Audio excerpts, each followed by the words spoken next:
winning on Saturday would mean to Lou DiBella and the team. And that's all part of this event. You've got the two teams. You've got Lou DiBella shouting and screaming. You've got us. You've got, you know, Jonathan Banks, great trainer, Andre Rozier. These are all different dimensions of a wonderful fight and a wonderful event. So the promoter of Sergiy Derevyanchenko, Lou DiBella.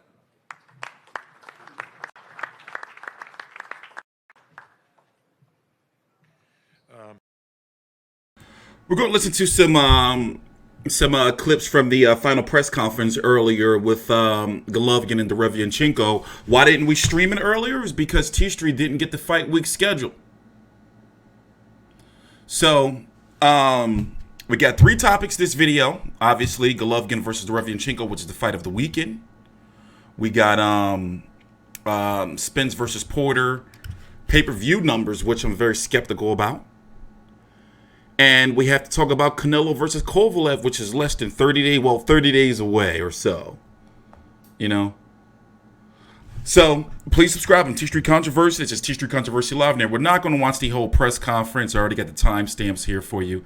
And why are my alerts not working? Are they working? Yeah, I fixed it. I fixed them. So they're not as annoying now. Look, we even got this one. You like this one? It's day to this day. Ain't like that. To this day. TstreeT Controversy. Big homie hooked TstreeT up with $68. Hashtag salute bruh. This is a test super chat alert for 68. See, much better, right? Not as intrusive and invasive. All right, listen in. Great to be here at the Garden, which I think is clearly reestablishing himself truly as the Mecca of boxing. Always has been, but once again, the dominant venue in New York for boxing. It's day to this day. To My this bad. day. I clicked it twice. TstreeT Controversy. Big homie hooked TstreeT up with $5. Hashtag salute bruh. This is a test super chat alert for 5. With the DAZN and with everybody at the dais and all of you. Yeah, I am passionate about boxing. You know, Eddie talked about it's hard to get into this and not love it. In some ways, it's also hard to get into this and not love, hate it. But overwhelmingly, we have a wonderful sport and a sport that's dramatic and theatrical. And How do y'all feel about this fight this weekend? There's no buzz. Like, well, there's buzz, but it's like no casual buzz. I think that Golovkin's team, them on that side, they lost touch a little bit, in my opinion. They've lost some touch. They lost touch. They think that just putting out like press releases and releasing media call information 3 hours before it's supposed to start is supposed to cut it. In this day and age in boxing, you got to be pounding social media. You got to be on YouTube. Like, I don't know what's going on with their side over there, you know, and I kind of know a little bit, but yo, for them to be on an app, right? We know the DAZN is trying to get traction. They can't just think like they can do old guard shit to try to fucking that shit ain't working. It ain't working. And I think that this stretch that the DAZN is about to have is a stretch good for the sport of boxing. You know, I with Seth Abraham and Mark Taffet and others, we sort of were the architects of pay-per-view years ago. And, you know, unlike some people, I never screamed pay-per-view was dead. But you do have to look at value. And I watched a great fight the other night, and I paid $80 for it. And I got my value because it was a good fight. But to be able to see what you're about to see on DAZN with Triple G and Derevyanchenko Saturday night, and back-to-back-to-back major events, Canelo, Kovalev, and Andy Ruiz and Joshua. We're going to talk about that, Jaheem, but for some reason, I don't want to respond to any of your questions because, for one, you're a faceless avatar, and number two, I'm not saying that. For one, I cover every pay-per-view. If there's anybody on YouTube who has a right to talk about pay-per-view buys, then my track record shows it. I buy every pay-per-view, I cover every pay-per-view, and I cover every pay-per-view numbers, all that shit. Like, I've been wanting this pay-per-view to sell. Not this Golovkin Derevyanchenko is not pay-per-view. I've been really, really doing my best to get you fucking assholes. But you know what? We're going to talk about it. Let's get through Golovkin versus Derevyanchenko first. By the way, I got to be honest with you. I really did not want to provide any coverage for Golovkin versus Derevyanchenko this week. Especially since, but we're going to talk about it. I really didn't want to cover this fight. And, those would absolutely be pay-per-view events. And they're surrounded every weekend, basically, for the rest of the year by quality programming. And it's $9 a month. I mean, if you subscribe now for the next 12 months, you're getting the next 3 months at less than $9 a month. It's less than $27.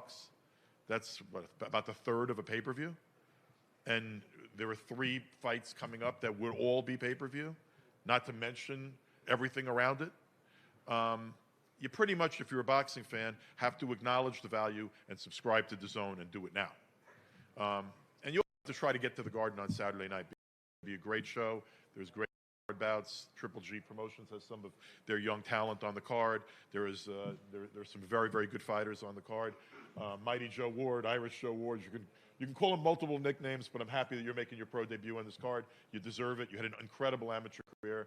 And by the way, you're going to see a lot of Irish people in the arena on Saturday night, because for a kid that's never fought here before, never fought a professional fight, watch how many people are here to support Joe Ward.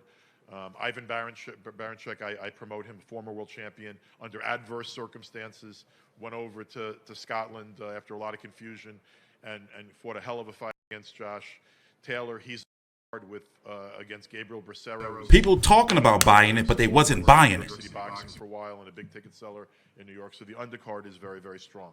And I know that I watched some of the streams, and I know some of your favorite YouTubers who are in these LDBC. I'm not going to say their names, but I know that they streamed the fight, and people they had on their show talking streamed the fight, and they're black. What the fuck is wrong with them, man? I knew they was going to do that shit. One of your favorite boxing streamers is like streaming the fights, and he's saying that he is. What the fuck? Myself, Keith Connolly, Al Heyman, Andre Rogier, Gary Stark Sr. By the way, the great Sam Watson.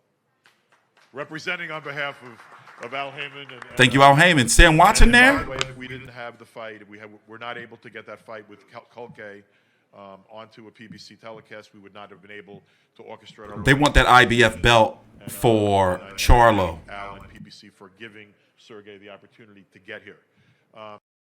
As great as I think this man is right here, and I think he's one of the greatest of all time, he'll walk into the Hall of Fame on the 5th anniversary of the day he stops fighting. And the greatest fighter ever to come out of his country, one of the greatest fighters ever to come out of Eastern Europe. All good things must end. And we're not bringing Sergiy Derevyanchenko. He's not showing up Saturday night just to compete. He's showing up to win. As great a fighter as Triple G is, he knows what I'm about to say. When you're a great fighter, not every fight in your career do you stand to have a real opportunity not to be successful. You're often not in there with people that belong with you because you're that good. Maybe 5, 6 times in a career, particularly, hopefully, it'll be more than that, and in the future, every fighter will fight the best fights available to him. But, Triple G has always done that. He's fought the best fights available to him, and he's always been that much better. He's in the ring Saturday night with a guy that belongs. And our Saturday night... Sergiy Derevyanchenko's last fight was on PBC against a very tough Jack Luque. It seems as though he does have a deal with PBC Al Heyman, but not set in stone.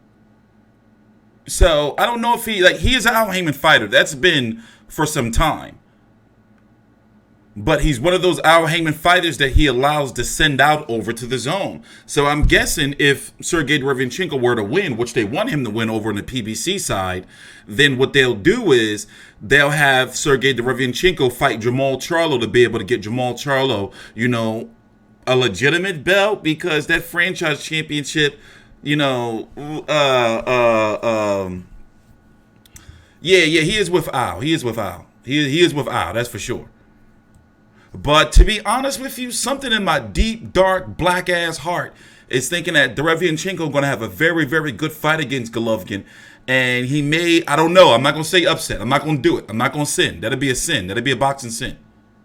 But we're not going to watch the whole press conference. I just wanted to listen to Lou DiBella. Andre Rozier is next, and I heard he said some shit. I don't know. We're going to listen to it. He's about to hit the podium next, and then Golovkin for his little bit of words. Sergiy Derevyanchenko is going to upset the and we're going to talk about the 160-pound division and what could be next for Golovkin and how he just need to, which it seems as though he don't like talking about Canelo. But he needs to just move on. And right now, as I said earlier in the video, I'm really not feeling the way they've been handling the media shit over on their side. Like, it's like, I peeped it when they had like that first press conference and they started like cutting off media and shit. And it's like, do they know like the demographic that they're trying to reach, the people that they're trying to reach to buy the tickets are the 18 to 35 demographic. But yet they fucking catering to like people in the 40s and 50s and 60s and shit. It's weird. It's weird over there. Like and with them to be on a platform like the DAZN, an upstart platform here in the States, they're not doing their part. Somebody over there is out of touch. Somebody over there is out of touch. Because how did he go from, and I can understand the Steve Rose fight, that took some momentum from him. I can understand that. But this Derevyanchenko fight, he should have some more buzz than this. Apple Card. Like, for example, they did a media call last week sometime, right? But they didn't announce it in the email until like 3 hours before. Like weirdo shit like that. It's going to shock the world. It's going to be another night that people walk out of Madison Square Garden going, wow, what did I just see? And I hope to see you Saturday night in the Garden. If not, pull down the DAZN app, subscribe. There's never been a time it's been more important if you're a boxing fan to get what's coming up, because $27 for what's happening between now and the. I'm not trying to say no names, but yeah, man, them people over there, we're gonna talk. Let's let them get through this first. The end of the year is one of the great bargains in boxing. Thank you.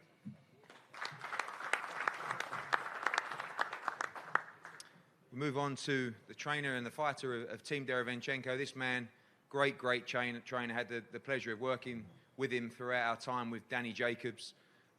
May have been a big factor in the Danny Jacobs victory over Sergiy Derevyanchenko. That was an awkward time for all, but now back in the saddle with Gary Stark as well. And this man absolutely believes that his charge can become world middleweight champion on Saturday night. Ladies and gentlemen, the head trainer of Sergiy Derevyanchenko, Andre Rozier. By the way, be sure to like the video. I got to say that more now, my advisor told me. So like the video and subscribe if you haven't. Hello, everyone. Before I get started, let me just say that we are a team here. It's just not me. I'm just the mouthpiece today. Our team consists of Sergiy Kuczynski, my big brother, Gary Starks, Mike Bazell, our newest acquisition, Balak, the strong. Oh yeah, I gotta put nasty ass glove licking Mike Lee. That's what it. Yo, you're about to earn yourself a mod for that, bro. I gotta put Mike Lee licking his glove and spitting in the ring, nasty ass. Strongest hands on any man I've ever felt in my life. He breaks bones with his fingers. We call them iron fingers or iron hands, however you want to choose it. But this was a fantastic training camp. And you often hear people say, oh, that was the best training camp ever. This was the best. And I repeat, the best training camp ever. Why? Because this young man to my left is the best athlete anyone can ever work with. Anyone. We're fortunate enough to have him in our family. And he knows that. He doesn't say a lot. He's a very quiet individual. It's either yes or no. And sometimes it's a shake of a head. But his work ethic, his dedication to the sport, and his diligence in rising to the top is why he's going to be victorious on Saturday. This young man to my right, I'm going to start calling him nephew because I see him so much. This is the third time we have to see each other. And I think after that, we're going to go down to City Hall and I'll get work ready and I'll call him nephew Triple G. But he's a fantastic young man. He's always been a consummate professional when I have had the chance to face him. And this, I would assume, will be the same thing. He's going to come ready to rock and roll, ready to be that special individual. But we have a major, major force that he will be facing. Yeah. Somebody help Veronica out. She wants her holes not filled. only for the fact of, but this time it's going to be a truly difficult task for him. Give her what she's owed. And I want to say one thing about the promotion. This promotion was on its own. My man Horatio Fellatio. No bickering, no fighting, no ups, downs. His trainer, Jonathan Banks. I mean, if we walked outside here right now and he got into trouble, I'm right behind him, kicking and punching. I love this because he's a fantastic athlete and a fantastic trainer. This is all about these two guys, this one and this one. And that's why you're going to have a great fight. Two great fighters come together finally to put it on and get it on in the Mecca of boxing, Madison Square Garden. I'm done. Thank you. Thanks, man. That's what's up. I've been cleaning up my stream. We're going to be streaming a lot more, like, soon, once I get my podcast going. Love it. I love it. I love it. I love that. You're taking my job. I know that.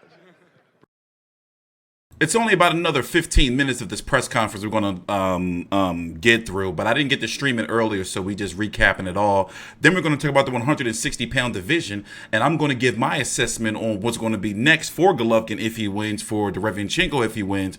We're going to talk about the undercard. We're going to talk about some UFC, which I'm going to be covering this weekend, the Clarissa Shields fight, and then we got to go deep into, no homo, Spence versus Porter and Spence versus Dana Garcia, which is supposed to happen in January, but we pretty much figured that right. And yes, I'm going to be doing gaming streams again soon, but crawl before you walk.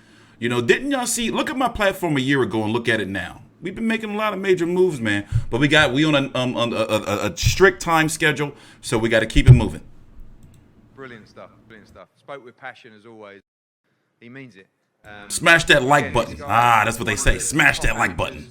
In recent times in world boxing, been a fantastic pro, already challenged and made a great challenge to Danny Jacobs for the world middleweight title. One part of this tremendous fight on Saturday night. Ladies and gentlemen, Sergiy Derevyanchenko. What the hell he got on? Мне очень приятно находиться на легендарной арене Madison Square Garden и боксировать в субботу. Это для меня большая честь. У меня был очень хороший кэмп. Мы очень хорошо потрудились со своей командой. First of all, I want to say hello to everyone. Thank you very much for coming. Oh, yeah. By the way, to the people who are watching on Facebook, the very little of you, and the people watching on Twitch, and the people who are watching on Periscope, who's probably not even watching. But anyway, I'm working on making sure I can get all the chat all in one on the screen at the same time.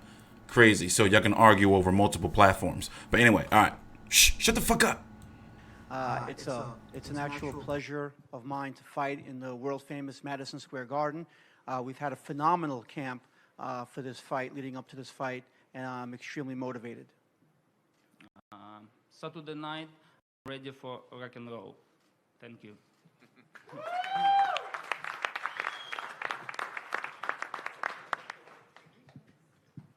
Thank you. Thank you, Sergey. We move on to Team Triple G. And I firstly want to say a big thank you to everybody at Triple G Promotions. Been a joy to work with the wonderful Melissa, the bulldog John Horner. Where is he?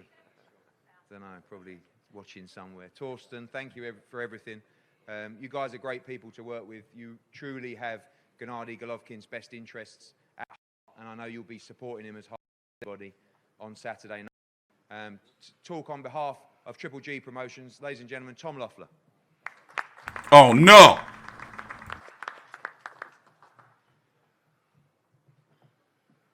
Oh man, we're gonna be here all night. Thanks, Eddie. Damn! I thought he was at the beginning. Whenever we have a Triple G fight at MSG, there's always excitement in the air. You see the banner out there, hanging right next to Carrie Underwood, who's performing tonight. This will be Triple G's 7th time here at Madison Square Garden. Most fighters dream of at the Mecca, but to do this for the 7th time, I believe, and Sal or Joel would know, he's the active fighter with the most fights here at the Mecca Boxing at Madison Square Garden. So we're proud of that. We're proud to have built him here at the Garden. He always brings excitement. You see the theme of this show is the big drama show, because regardless of who he fights, what style, he always makes it exciting. Even very defensive. Gennady to knock them out. He had a 23 knockout streak at one time. He had a historic middleweight championship defenses of 20 title defenses. And tonight, Saturday night, is going to be his second run. He's going after 2 of his titles to become a 2-time middleweight champion of the world. I want to thank Joel Fisher with his unwavering support of Triple G, Sal Federico, who's been tremendously supportive here at Madison Square Garden. They both really got the vision that we had so long ago to where Gennady's at right now, one of the most marketable boxers in the sport of boxing. I want to thank some of our sponsors, Tecate, Chivas, Technodome from Kazakhstan, and also whenever you see Gennady, whether he's training, whether he's walking a red carpet, he's always the best dressed guy in the room. Jordan Brand and also Bijan, who's been very supportive over his career. With that, I also want to thank the Triple G side, Melissa Moskal, John Hornauer, Torsten Meyer, Janara, everyone on the Triple G side who, you know, big events like this, and Eddie will tell you that, you know, there's a lot of people behind the scenes, whether on the arena side, the promotion side, the television side, and we have a great team at Triple G. Oh, Lord, people leaving. Fight like this wouldn't be possible without the support of DAZN. DAZN signed Triple G to a multi-fight deal. Joe Markowski, John Skipper, want to thank you for your support of Triple G, really making fights like this possible. This fight is between 2 guys that actually want to fight. And Joe, one thing you'll learn with the relationship with Triple G, he doesn't back away from anyone. Joe is Twilight. Anyone you put in front of him, a lot of people of avoiding Sergiy last year. This fight has been 1 year in the making, and Gennady would be the best partner that you have in terms of, you say you want him to fight a guy, and Gennady will step up to the plate. He's never wavered from that. He's always wanted to fight the best. He considers Sergiy Derevyanchenko one of the best right now, and the guy that's willing to get in the ring with him. This is, again, for... Probably somewhere getting pounded to smithereens. Saturday night, there's going to be a lot of fireworks. Sergiy doesn't go backwards. His team very well. Lou, I've known for many, many years. Keith Connolly, I've known for a number of years, and also Andre Rozier. Andre has had, this will be the 3rd time at the bite of the Triple G apple. Some people say 3rd time's a charm. I think Jonathan Banks will definitely disagree with that. I see a passion that Jonathan brings, a chemistry that he developed in such a short period of time. The last fight with Steve Rolls was a very short training camp. I think, in fact, the shortest training camp of Triple G's career. The Martirosyan fight last year was a short promotion, but that was the shortest training camp. And the chemistry that they developed and then they improved upon that for this fight is tremendous. Schedule that DAZN come up with this fall, and both Eddie and Lou have talked about it extensively. When you got the top names in boxing fighting on the same network, same streaming service, it's a big statement to where they come just 1 year in business and having these type of names on the network. You know, Manuel Stewart, who was the tutor of Jonathan Banks, he always said a fight like this, and he did it at many of the Vladimir Klitschko fights, he said, "Welcome to big time boxing." Sergiy, it's a middleweight championship of the world at Madison Square Garden against Triple G. Welcome to big time boxing. With that, I want to bring up Jonathan Banks to say a few words about the training camp. Yeah, I put some highlights on to help y'all out.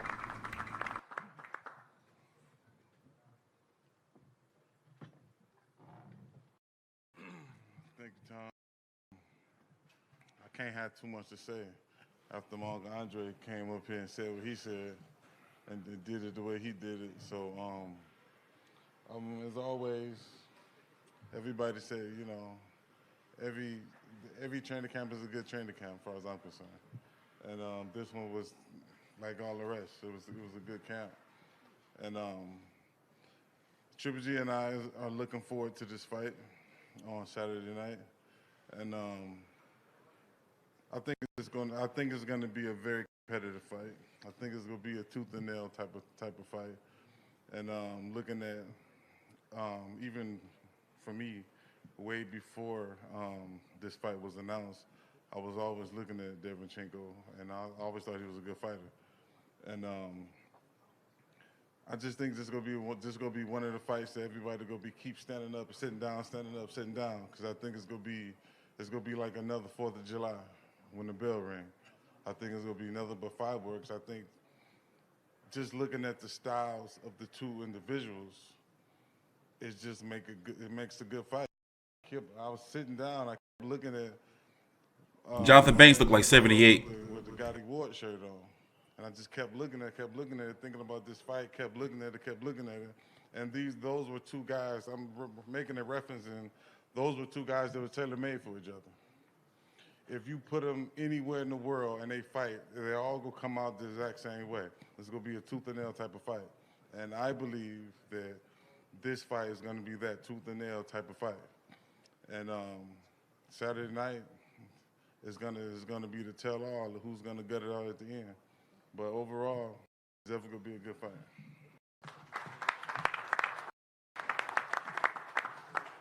Thank you, Tom. Thank you, Jonathan. We move now to, we know there's two fighters in this fight, but certainly one of the biggest stars in world boxing right now. And it's an absolute honor to be working with this man, because integrity and respect are two words that, we have to be honest, we don't see too much of in boxing nowadays. This is something that this man carries with him at all times. Big drama show, the people's champion, a couple of ways to describe Gennady Golovkin. I prefer another two, which is role model, ambassador, someone that we can really pin the sport of boxing to and watch how he carries himself to inspire a younger generation, to promote the sport in the way that it should be promoted. And Tom spoke really correctly about one thing, and this is something for the great journalists that are here today. Don't waste your breath with the question, who will you fight next? Or who would you fight next? The answer is absolutely anyone. And that's why Gennady Golovkin is such a throwback fighter. Anybody. You know, we know what he gave in this obligation, what he committed to in terms of his fight schedule. There is no one in the sport of boxing that Gennady Golovkin will not fight. The future questions of which he gets all the time are totally irrelevant, because the only thing that matters right now is Saturday night. The chance for this man to make history as a two-time middleweight champion of the world. And as someone that's followed boxing for not as long as some people, but over 30 years, having working in boxing virtually every weekend of my life, when I wasn't working with Gennady Golovkin and I'm back in the UK and he's boxing, I will set my alarm to get up. I'm a fan of Gennady Golovkin, and I believe every one of you in here is a fan of Gennady Golovkin. No reason not to be. Excitement, energy, like I said, integrity, respect, all the great things in worldwide sport.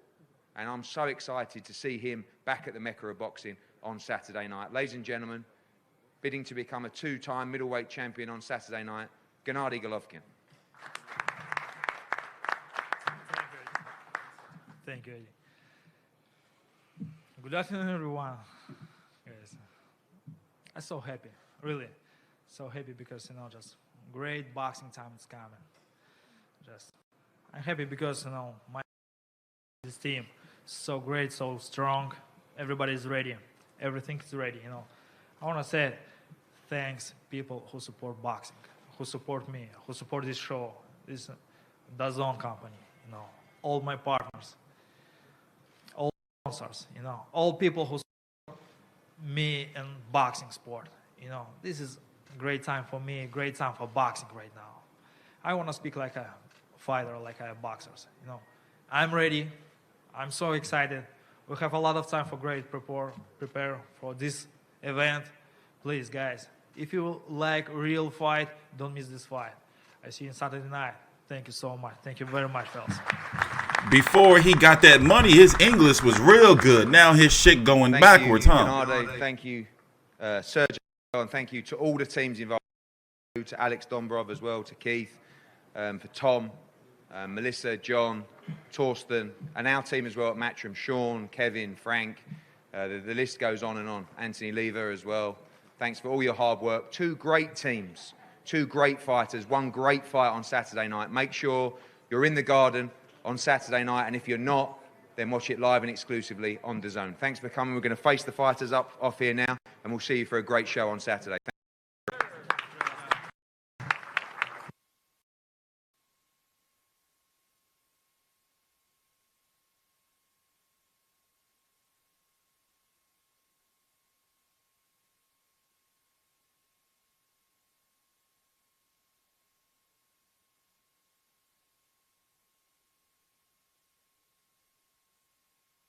Oh shit, she's Veronica. Never been that vulgar.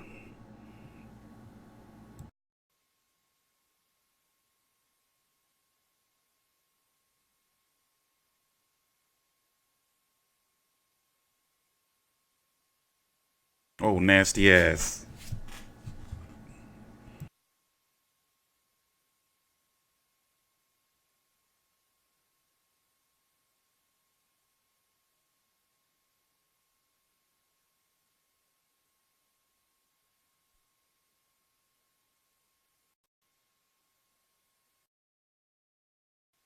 They ain't give nobody on the undercard no shine.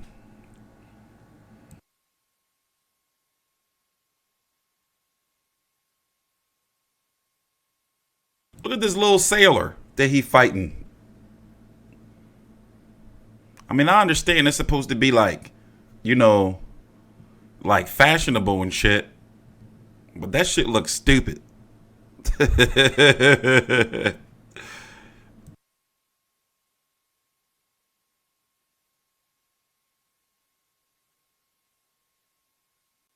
That sweatsuit don't look stupid?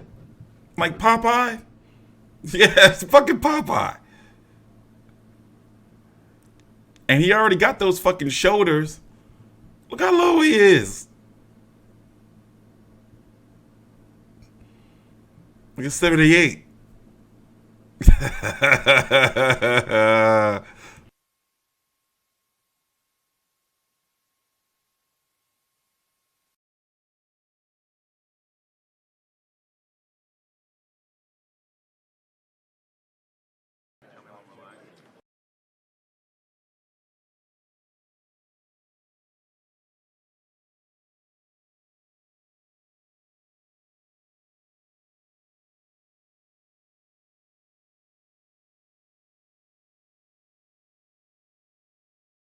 Let's go see what's going on. You got Canelo, the franchise champion. So basically, you might as well say that he is just like, he's just going to do whatever he want. He just going to do whatever he want.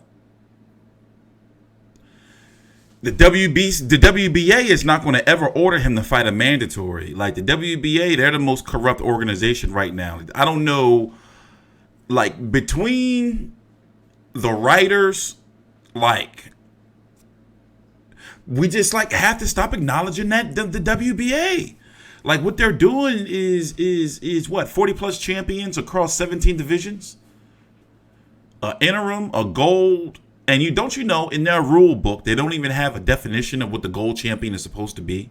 They just made up another belt. I don't. But anyway, moving on.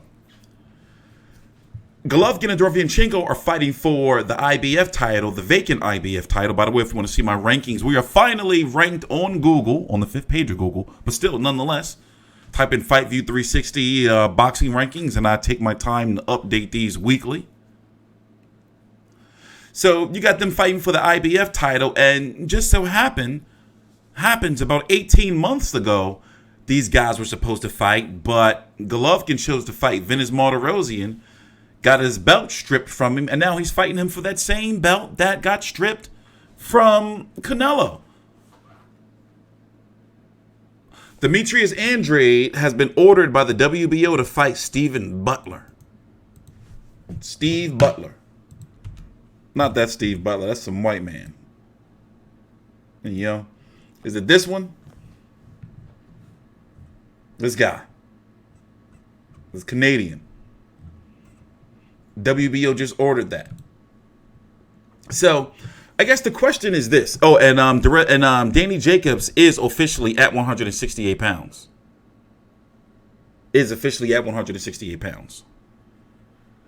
So, if Golovkin, I think that if Golovkin wins, I personally think that he's going to fight Andre to try to unify, or Billy Joe Saunders. Billy Joe Saunders, in my opinion, is probably going to fight. I forgot. I was looking at this guy. It's this guy, an American, that he may fight at 168 pounds on the KSI Logan Paul fight. But basically, 160-pound division, it's deep in its own little way, I guess. No, it's not really. Because who are the major movers and shakers at 160 pounds? It's Canelo, Jamal Charlo, but really, I don't count Jamal Charlo because Jamal Charlo is over there, with PBC, and he may fight Chris Eubank Jr. We know he's fighting Dennis Hogan next. That's pretty much almost done. Murata, we don't know what he's going to do. Jeff Horn and Michael Zerafa are fighting again in a rematch at the end of the year. Hey, somebody block Yu Chang. Just block him. Sorry, Yu Chang. I believe. No, wait, don't block him. I don't know if that was him or not. I don't know if that was him. I don't know if it was him. But you was on some weirdo shit last week. And if I remember if it was you or not, I'm going to block you. And I rarely block people. But you was on some real weirdo shit. Anyway. So Jeff Horn and Michael Zerafa are supposed to be fighting again at the end of the year. Murata, will he fight Rob Brand again? But regardless, I don't see the WBA going against the grain and ordering Murata to fight Canelo. So basically, the WBC and the WBA are going to protect Canelo. The IBF didn't. They wasn't trying to hear that shit. So if Golovkin wins, who does he fight? Andre makes the most sense, right? Andre makes the most sense. Makes the most sense. So let's move on. Because this right here is not getting enough buzz, in my opinion. And it's something that I feel. Here, let's just listen in. Big welcome to the unified welterweight champion of the world, IBF WBC champ Errol Spence Jr. Congratulations. Thank you. 2 belts suits you. How do you feel? I feel good. It's a lifelong dream of mine. I've been waiting for a long time. Now I got my dream. Does this win now establish you as the man to beat in the division? My thing tell I'm the only unified champion. And the next fight I do want is Manny Pacquiao. But if not, then we got my man Danny Garcia right here. How does this feel, though? Because it's not that long ago that you were calling out both of these guys for so-called avoiding you. Things have changed. Like I said, tables turned. I just had to wait my opportunity, and once I got it, I took it. And now I'm the unified champion. Now, I can fight the bigger names of the division. You came at Shawn Porter ahead of this fight for always being in barn burners with the top names in the division. That was a barn burner tonight. He made it tough for you. Definitely. Shawn, he's a tough, he's awkward. He's very strong. And, he's small, but, he's a big guy in heart. So he showed a lot of heart. He had a lot of experience. He did a lot of different things in there. But, I was able to, break him down and outwill the so-called toughest guy in the division. Errol, I said, for Shawn to be successful with you, he had to make it like a junkyard fight. And he did. He's throwing everything at you, but you stood up to it. You were banging that body. You prepared for the right type of fight. I'm sure you were expecting this, no? Definitely. Like I said, we train in a 100-degree gym in the summertime. It's hot. It's rough. It's rugged. I had great sparring. Great. I got a chance to rewatch the fight, and in my opinion, Errol Spence did win. He did a lot of clean work. Or the cleaner work. It's just that, Shawn Porter didn't give up no ground and he was the aggressor. But hey, that's just my opinion, man. That's just my opinion. The pay-per-view numbers aren't looking, there's a discrepancy. And right now, to be honest with you, I already know how it's going to look. You know, especially when people see the title of the video, they're going to say, who does he think? You know, and he always going against black fighters. This is so old. It's so old now. Now, I was always saying that I felt that 200,000 pay-per-view buys would be a success. Bob Arum did an interview with, I forgot what he's with. Anyway, Michael Woods. Let me pull it up. And basically, he was saying in there that Spence versus Porter did what, 170,000, and Crawford versus Khan did 120,000. Now, I'm not saying you should believe him. I'm not saying that I do. I'm just saying that usually there's a low end and there's a high end that comes out. The high end and the low end are usually never that far apart. You see what I'm saying? And for numbers, I don't want to say this low, but in this generation, you know, 300,000 pay-per-view buys is a big number in this day and age. You know, the days of 1 million and 1.5 and all that shit, it takes a lot. You know, but it's hard to believe that this shit did 300,000 pay-per-view buys. I'm sorry. I enjoyed the fight. I enjoyed the card. You know, but it's hard to believe it, especially when I look, you know, and I've been covering pay-per-views for so many years now. Now, obviously, you know, I don't have motherfucking access to the numbers because you know some fucking asshole somewhere that's going to fucking pop out and say, do you work for fucking PBC? Do you work for fucking Fox? Nah, I'm not saying that. I'm just saying I've been coming out with this shit. I mean, I've been doing like this shit for years now. And when it comes to Mike Kopinger, you know, he has a very, very, very questionable relationship with PBC. For real, for real, for real. From when he was with the LA Times to now with the Athletic. It's a little shady. That's all I'm going to say. It's a little shady. That's all I'm going to say. That's all I'm going to say. No, well, you got to think, like, you know, both fighters were guaranteed $2 million. You know, and... Well, Dan Rayfield, he has a very complex relationship, complex, you know, role in boxing. Because he's ESPN, he got clout, but he doesn't have like a bond with fighters. That's why you never hear him say, hey, I just got off the phone with Errol Spence, or I just got off the phone with Adrian Broner, or I just got off the phone with PBC. You know, they really don't be fucking with him like that. At media events, no offense, but Dan Rayfield be getting clowned. But it's just that he's ESPN, so it's like, you know. But either way, you know, it's just like that shit look a little. Now, me, it's in Fox's best interest, you know, to do what they're doing to make it seem like these pay-per-views are a success. And depending on what you know, depending on what you like. Depending on what you consider a success. Yeah, he did piss a lot of people off for hating on Floyd versus Conor and for like fucking not even knowing that Mayweather Pacquiao was happening. Even I knew. How the fuck did I know? And he on fucking Twitter looking like a dickhead saying it's not going to happen. It's not going to happen. They froze him out for a reason from like news. Like, I remember that shit. But either way, nonetheless, Errol Spence is still doing more pay-per-views than Terrence Crawford. You know, but in regard to those Kopinger numbers, you know, I don't really trust them shits. I don't trust them shits.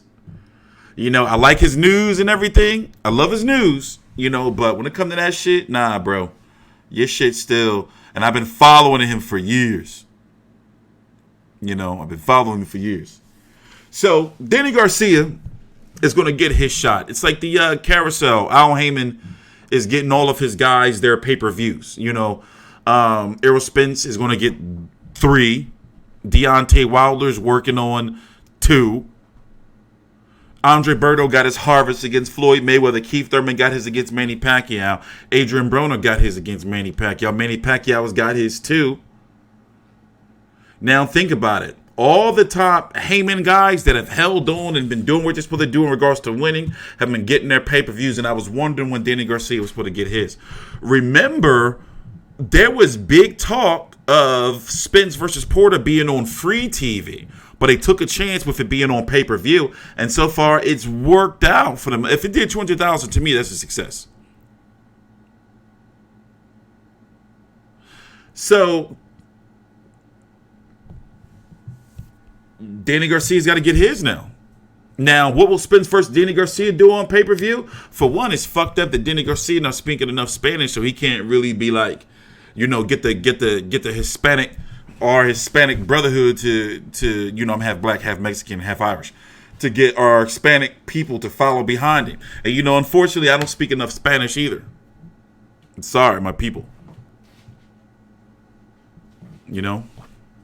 But yeah, Danny Garcia, Mikey Garcia was supposed to be on pay-per-view. And Spence versus Porter was supposed to be on free TV. But Spence forced the shit to be on pay-per-view. And Mikey Garcia has been flirting with the DAZN and all that. And it's looking like right now, it's looking like we are going to get Pacquiao versus Mikey Garcia and Spence versus Danny Garcia. And with this guy who I've been doing research on, what is it, Paul Wagner or William Wagner? I believe it's William Wagner. The guy who's the head of Fox Sports, the Steven Espinoza of Fox, you know, boxing and sports and all that shit. They're talking about 4 or 5 pay-per-views a year. So we already got, to open up the year, right? To open up the year, well, we got Wilder Ortiz 2 already. We got Wilder Ortiz 2 in November. In January, Spence versus Danny Garcia. In February, Wilder versus Fury 2 if Wilder wins. Or fucking Ortiz versus Wilder 3. Can you imagine that? Ortiz versus Wilder 3 on pay-per-view on Fox in February. In March or April, it's going to be Pacquiao versus Mikey Garcia. And then in May or so, or June, you know, we could fucking see Errol Spence versus Julian J. Rock Williams. Or Errol Spence versus Terrence Crawford.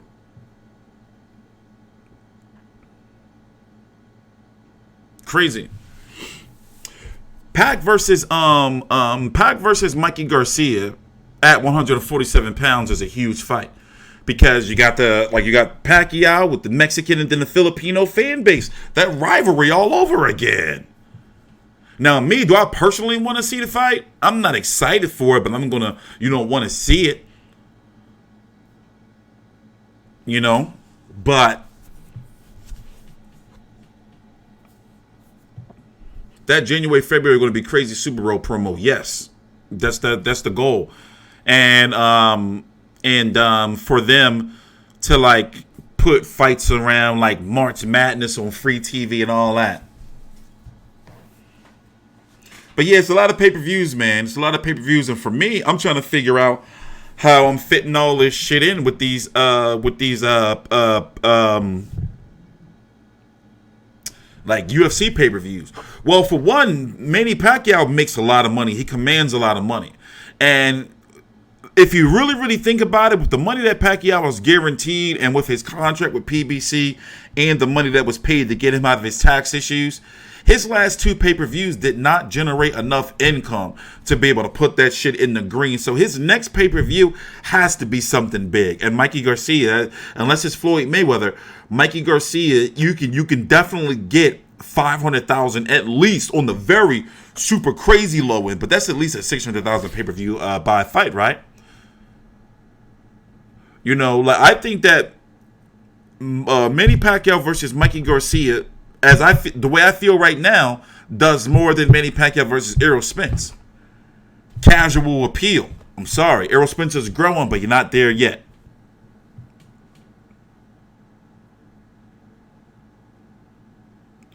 Well, PBC, Al Heyman may be like, Al Heyman is the manager and the advisor and the promoter, but he really not in charge of like making the fights like he used to. Like he got to answer to the network heads now. It's not like it used to be anymore.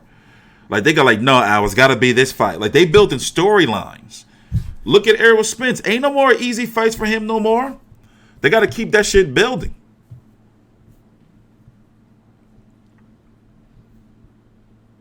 Nah, PBC ain't fucking with women's boxing. They ain't been fucking with. Nah, they ain't doing it. Remember, Heather Hardy was supposed to be on that on a card a month ago, 2 months ago, 3 months ago.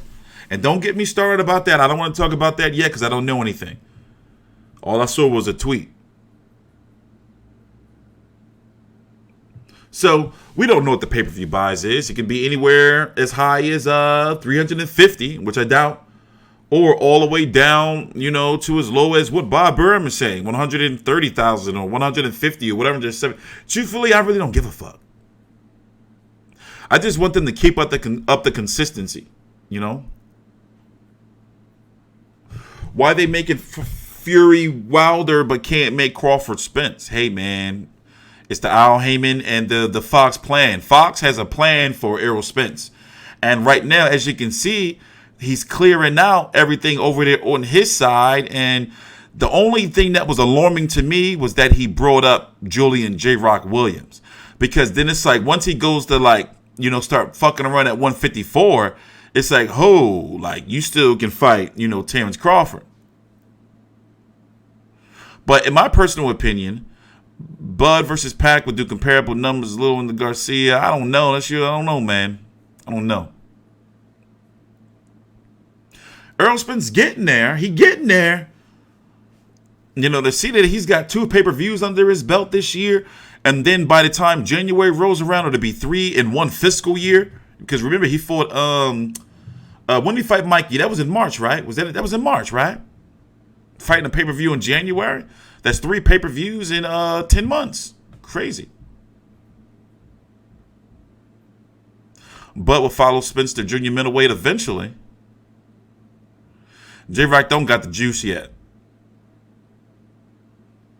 But that's a big option out there for him. Crawford gets more attention from UFC than PBC. Well, yeah, because, they're, on the same platform.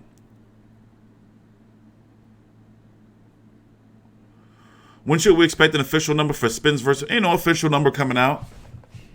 You can forget that now. Once I seen those that big difference between those numbers, it's like, yeah, we ain't getting nothing. Nope. So that shit is all up for interpretation now. Oh, we got to be back tomorrow for the weigh-in. Canelo versus Kovalev is a month away. I think that Canelo's going to lose. But people are going to be pissed at me for saying that. You have Info and Pac fighting in the Middle East? Nope. Pacquiao's the PBC fighter. I'm not entertaining any Pacquiao versus Amir Khan shit. I'm not entertaining it. We done heard it too long. Pac is a PBC fighter. They are invested in him over there in this tournament. He's not going on anywhere. I don't believe it. He's going to fight Mikey Garcia. That's what I believe. I think that Canelo may have bit off more than he can chew. What if he can get to the body? People are relying on him to be able to punch Kovalev in his vodka stomach. Kovalev probably ain't been drinking no vodka, especially Kovalev need that money. Kovalev fighting for his financial freedom. That shit he was involved in, and it's a damn shame what he allegedly did to that damn dog. Last I heard was that there was no information on a rehydration clause. There's no, they're fighting at the full 175, but there could be a rehydration clause that they're keeping secret. But I doubt it. I think this is the full 175. Man, this shit is some serious shit. It's some shit. Damn dog. Damn shame. I got a dog, man. A puppy. He just shit all day. He's been shitting all day, every day. That's one of the reasons why I've been doing videos. I had to do this. Fucking got a puppy. He's been shitting on everything. He's been shitting everywhere. How likely is Benavidez versus Eubank Jr.? Very likely now that Avni Yildirim is going to be suspended while that damn Veronica, she didn't got her shit. All right, somebody took care of her. Probably because Avni Yildirim is going to be suspended until the investigation is complete. Or they can pay off Vincent Feigenboots, who is supposedly signed to fight Caleb Plant. Did I see Golovkin on a Breakfast Club? Don't really want to. What is he saying? Not nothing of note. And also, I can't really stand the Breakfast Club, man. I'm not really a fan of that show. That Charlemagne the God dude, a little, I don't know.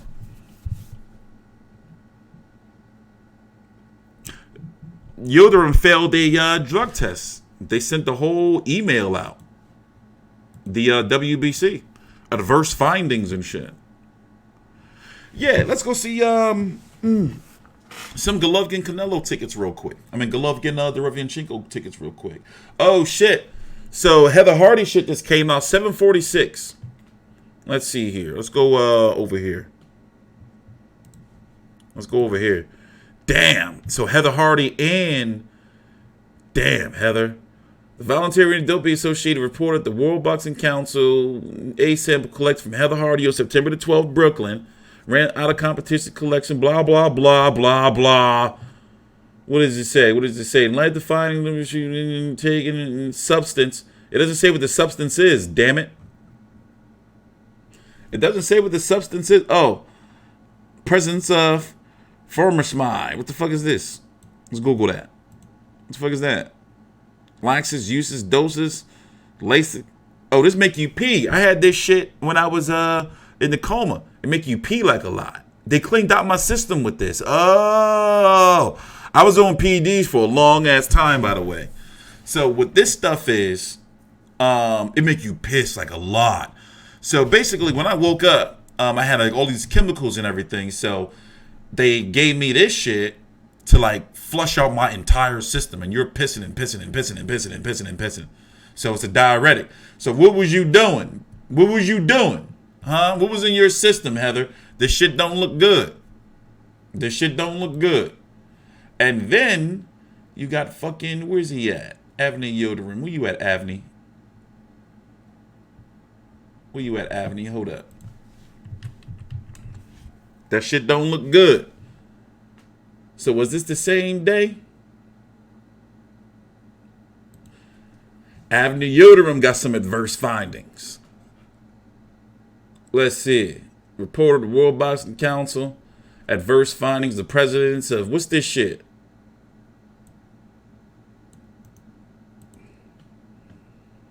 What's this shit?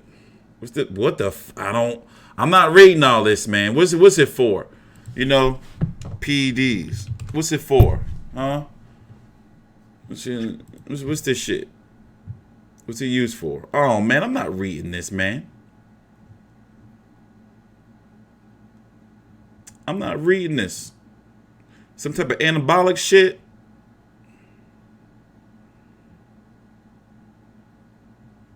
Give what to people with kidney failure? What? Give what? What are you talking about? What are you talking about, man? Yeah, it's been like 90 days since we didn't get shit back from Dylan White yet. It's been like a year. We didn't get shit back from Dylan White. The fuck is going on with his adverse findings? Here, let me see. I didn't read the chat in a while. What's going on in here? Damn, Heather Hardy and motherfucking Avni Yoderin pop dirty? Damn, what's up with Vada testing for Canelo Kovalev? I don't know, bro. Don't ask me, man. Don't get me started. And especially since it's the fight's 30 days away and the WBC title's not on the line. What do you think about the KSI Logan Paul card? I'm going to cover it. You know, I'm on that gravy train. I'm going to cover it. I'm on that gravy train. Oh, you got Canelo Kovalev. I'm going with Kovalev, man. I think that Canelo's going to eat the jab. I think that he won't be. Who said Rocky Fielding was going to beat Canelo? You better get the fuck out of here, man. Don't ever say no shit. Don't ever come on my channel with no shit. I was saying that, you know, man, motherfucking Rocky Fielding, he going to be tall. Canelo going to the finals winner inside. That's me selling the fight. Let's go look at some Golovkin tickets. Let's see. Let's go virtually buy some GGG versus Derevyanchenko fight tickets. I've been trying to sell a fight. They keep ignoring my emails, not sending me press releases, so fuck them. Usually I put the ticket information right down below in the description box. I don't know what the fuck is up with them over there. Like, they on my shit list. For real, for real. Tom is cool, though. And it's like, I haven't interviewed him. I need to talk to him eventually. Like, because his team, they got to get the fucking shit. They on some weirdo shit. So, wait, what the fuck? Why is this shit so slow? What's going on? Oh, there we go. There we go. Yeah, I'm doing a call-in show, man. But that shit's not easy. I'm telling you, it's not easy. So let's go check out these ticks. Who going to the fight? Who going to the fight getting some of these ticks? See, look, they going. Them joints is going. Look. Look, they sold out. Look, they sold out. You going?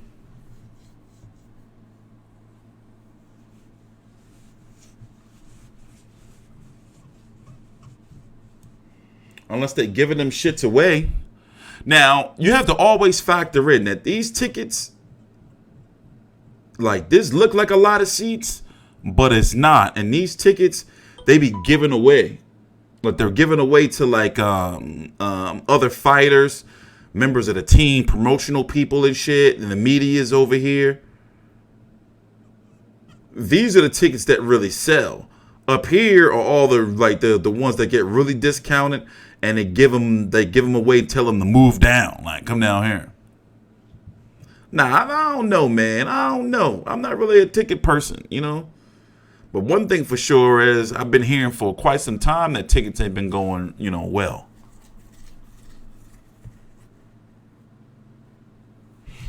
But either way, I just want this fight to be exciting. That's all I want. I mean, it should be. Somebody should get knocked out. Derevyanchenko ain't no stationary fighter. He comes forward.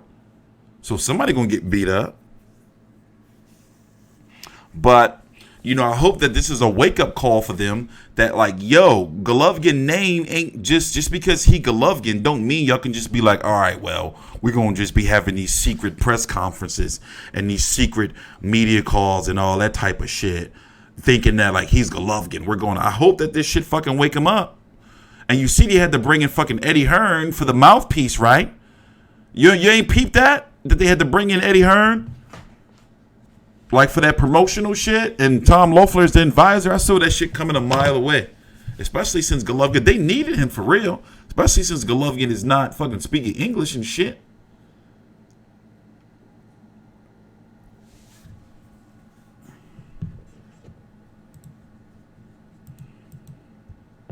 No. I think Canelo versus Kovalev is going to do really well, like ticket-wise. That shit's going to sell. Best promoter of the year right now, man, is I see Eddie Hearn. You got to give it to what he's done. You know, in just the time he's been over there. Remember, the DAZN is just a year old, 13 months old. But Al Heyman, man, they've been doing some shit over there, and I consider Al Heyman a promoter. You know, that Fox deal revived him. That Fox deal revived their shit. But with the DAZN schedule at the end of the year, I mean, he's not involved. Eddie Hearn's not involved with Canelo Kovalev, so, you know, but a lot of people, you have to understand that even though, you know, he is like the spokesperson for the DAZN, he's not involved in all of their fights. Why is my alerts not working? Did it work? Why is my alerts not working? Somebody just subscribe that I didn't see it. Damn it. Don't you know I spend hours doing this and it's not working? See, it's supposed to do that. When somebody subscribes, what it say? The person's name is a degenerate. Right? So Savage Queen Huge, you're a degenerate. I got to figure out what that is. I'll figure that out later on. And then the super chat, I changed it because the last one was a little too invasive, you know, so. We went with that. To this day. TstreeT controversy. Big homie hooked TstreeT up with $5. Hashtag salute bruh. This is a test super chat alert for 5. It's hard to say that Al Heyman is working on something new because where the fuck is PBC on ITV? Like every now and then he'll have some shit going, then they'll announce some shit, and then some shit will just fall through. Like where the fuck is PBC on ITV? You know, why is Lee Selby, one of our Al Heyman fighters, fighting on the Rigas Prograde card when he could be fighting, you know, like. So Al Heyman right now, you know, especially with Showtime not getting any fights, everything is, you know, focused on Fox. Everything's focused on Fox. No, it's going to alternate with the Robert Garcia and all that. We only got 5 minutes left, guys, by the way. We done ran through the show. I'm going to be back tomorrow for the Golovkin. We're going to be streaming the Golovkin, Derevyanchenko weigh-in. That's going to be at, let me get the time for that for you right now. And then I got to go fucking clean out my dog cage, man. He just be like, I'll take him out and he'll shit. And I'll take him out again to shit. And then put him in the cage for a little bit and he'll shit in the cage. And then like push it and smash it up against the cage. Motherfucker, man. Dogs are crazy. Dogs are crazy as shit. So what the fuck? They don't say what time the weigh-in is? Dogs are crazy.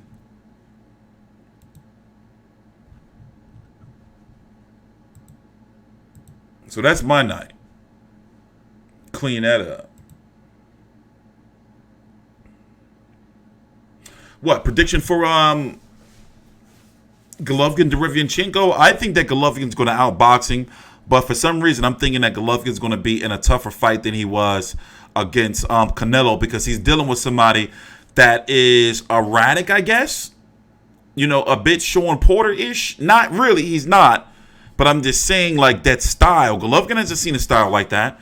David Lemieux didn't even fight that style because he was kept away with the jab. Will Golovkin try to keep him away with the jab? You know? Golovkin will knock out Derevyanchenko. We're going to see, man.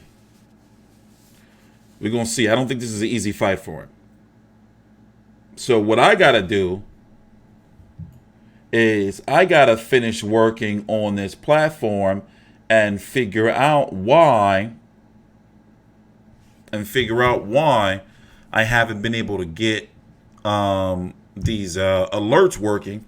And also, you know, finish working on my podcast. So far this week, I was able to finally accomplish getting my website ranked on Google. So that's what's up. That's like a really, really big deal.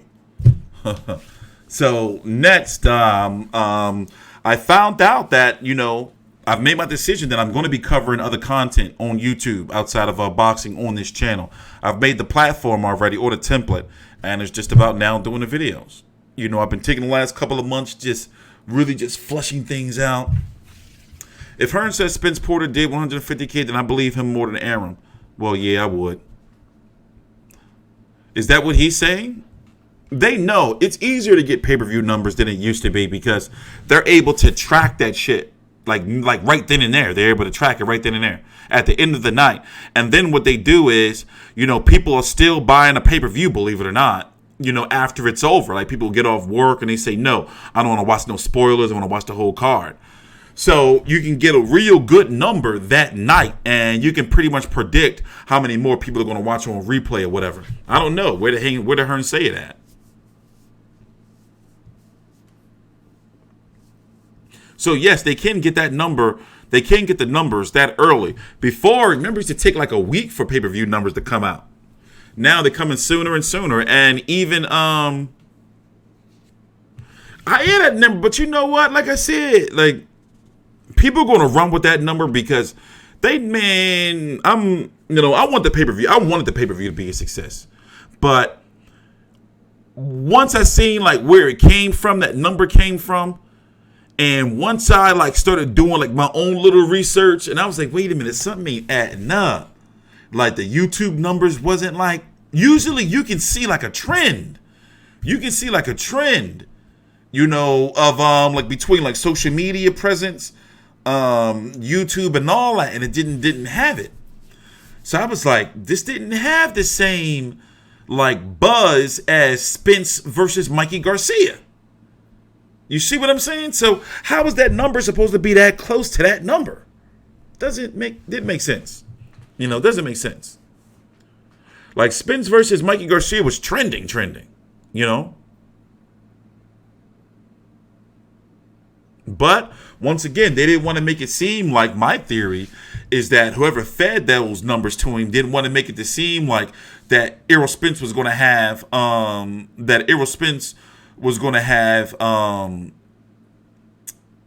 a big fall off because he wasn't fighting Mikey Garcia. No, you can usually see, like, for example, I did a UFC video on Daniel Cormier versus Stipe Miocic. You can see like that. Whoever did like a post-fight video and they did the proper, like did it the way I did it basically, but not my way, but know how YouTube work. You can see like, okay, for example, look at the highest ranked, highest viewed Spence versus Porter video on YouTube from last week, from fight night up until now. It's usually like live streams, or you can usually tell, like, you can just tell. I'm sorry, I don't know how to explain it. You can tell. Like, something ain't seem right about that number. Something ain't seem right about that number.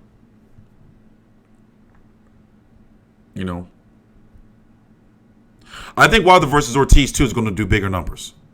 I think that shit's going to do bigger numbers. It's a heavyweight. It's different. And Wilder got the mic skills. It's different. Even though he was talking crazy shit, he got the mic skills.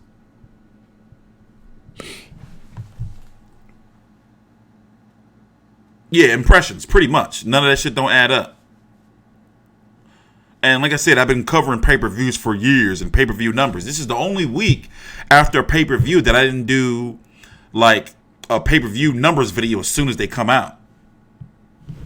But I buy all them shits. And I be watching all the numbers, like, and I be trying to figure out, like, how is this pay-per-view going to do better than the last? And been doing that shit. So when I seen that number, I was like, that shit ain't right. Like I said, I mean, I don't know if it's right. I say it don't look right. I don't know if it's right or not. It just don't look right. I think Wilder versus Ortiz is going to do like 400. I think Wilder Ortiz. I'm not gonna. I think he can do 400. I'm going to say 300 to be on the safe side, low end. You think Wilder a Hall of Famer? Not yet. All for what? Getting a draw against Tyson Fury? Knocking out Pearl Brazil? Damn near losing before beating. I'm not throwing any shade, but he was before knocking out fucking 45-year-old Luis Ortiz. He was 45 at the time.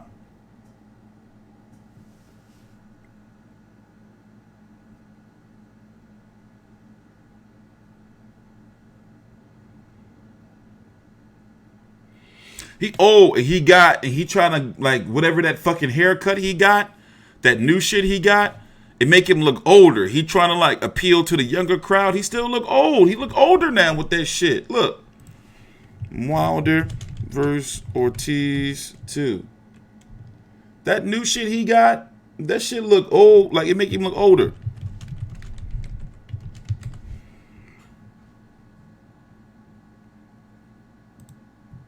That shit.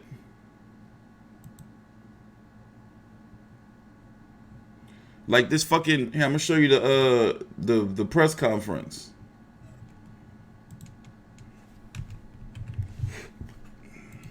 Like, he trying too hard, and it's like, yo, bro, it's okay to be old. Like, I think it would be cool for him to be like, you know what, come out one day and say like, yo, I'm really 54. And people are like, oh shit, you been fucking boxing and you 54? People are like, Y nada, lo que queda por Look at this old nigga, man. Look at him. Come on, man. Come on. Come on.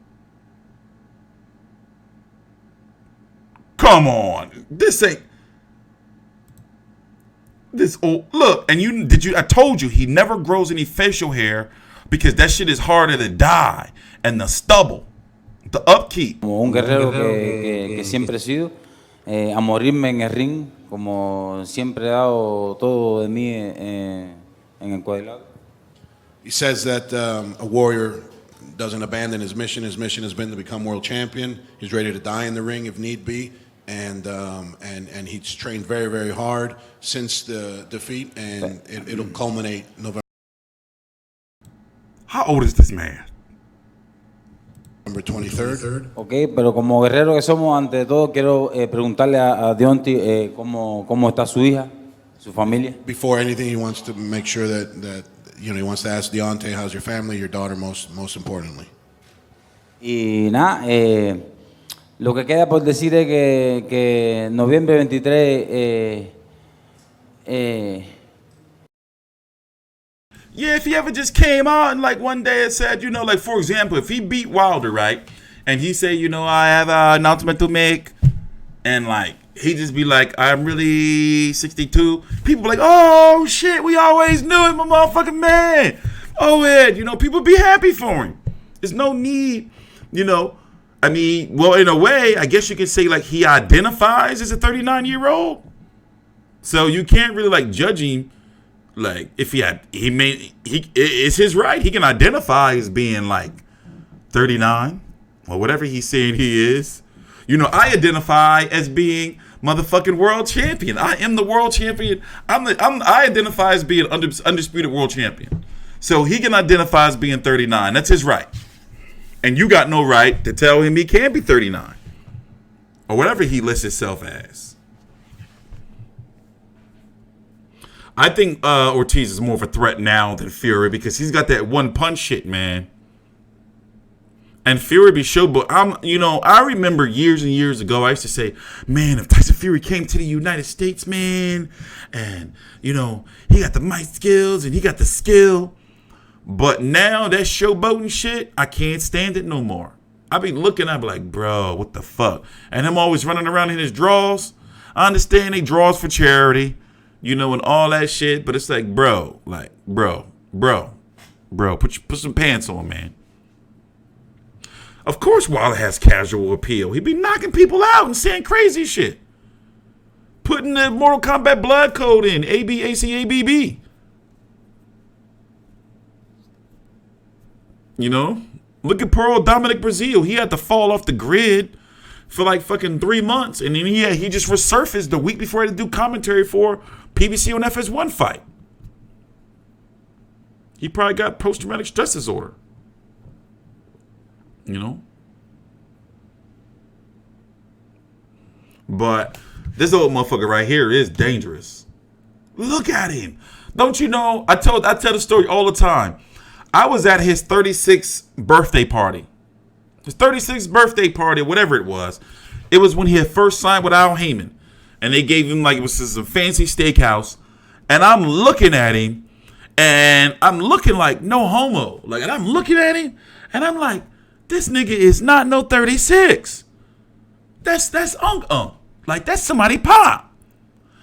And like, has he ever shown his daughter? No disrespect. But I think his daughter like a grown-ass woman. I think his daughter like a grown woman. Like, come on. Which prediction for this fight? Is it safe to say that, well, you know, I got Ortiz outboxing him until he gets knocked out? That is somebody grandpa. Somebody papa. That's Papa. Papa's here. I was watching some shit on Satanism yesterday and earlier today. Crazy. Oh, she was on All Access? Yeah, she was. Oh, all right. Yeah, she was. Yeah, she was. My bad. Papa. Look at him. Look at his haircut. It's ridiculous. It's almost like he's trying too hard to appeal to the youth. Right? Fox told him, that's PBC, they told him, like, yo, you going on Fox. So, you know, like, change up the look a little bit.